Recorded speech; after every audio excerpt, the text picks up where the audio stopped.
The logic is fairly simple. Success is based on making good choices, and making good choices is based on being able to predict or at least follow the trends. Picking future trends, well, that's a matter of analysing what's happening today. One of the world's most celebrated trend trackers has just spent a week in New Zealand and says our future's bright. Bright if we're ready to use our pioneering spirit and grasp the opportunities in a rapidly changing world. So what are the future trends that could impact on us? What do we need to know to stay ahead, both politically and economically? Gerald Celente caught up with the US trend guru, Gerald Celente. Who's going to create your future? You're going to let somebody else do it? The future's in your hands. Don't drop it.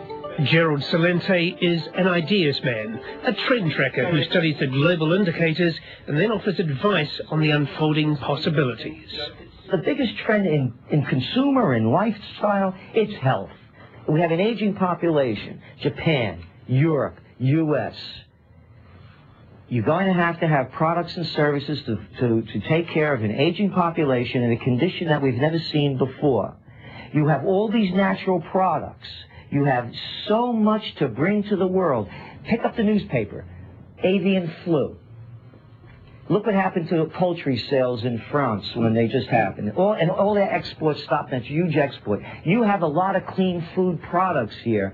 Walmart is the largest supplier of organic milk in the United States. You have so many premium products, premium ideas that could be exported.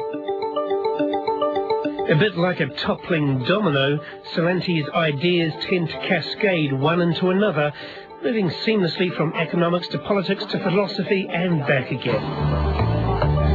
If the United States or Israel attacks Iran, we're going to see the world go into a recession. It's already a lot of countries. You can't afford high oil prices. I mean, it's killing the economy.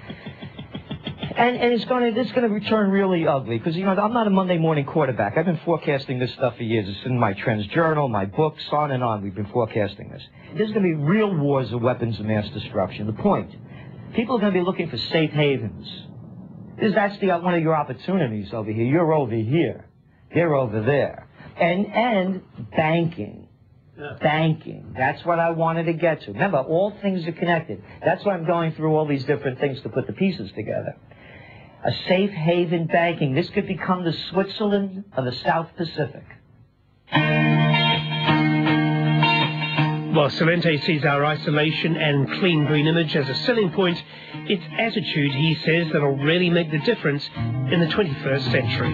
What I see New Zealand having is a freedom of thought and a freedom of expression, and I can tell you from a guy that comes from the States, it's not like that anymore.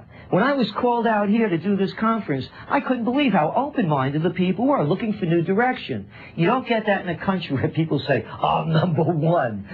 So there's an ability to make things happen here. Now, you might have picked up that Gerald is none too happy with the way things are going back in the United States. Events like Hurricane Katrina and the federal government's response are enough to bring him to tears. There was hardly any relief at all. And what the sadness is not only losing those people in a great city, but it comes down, you see, they don't give a good damn about you. You're not worth anything. They don't care. Let them die. What is your prognosis for the future of the States? It's following in the footsteps of its mother, England. They can't get over this empire issue. They think that they're better than other people. They're going to export democracy. They're going to tell the rest of the world how to live. Ever you look at any empire, you don't have to go back to the Romans. Just go back to the English Empire. From empire to economics, and Celente says one of the noticeable trends in America at the moment is a change in the buying habits of US consumers. With disposable incomes falling, middle America is no longer saying bigger is better. They're after simple quality, not mass production.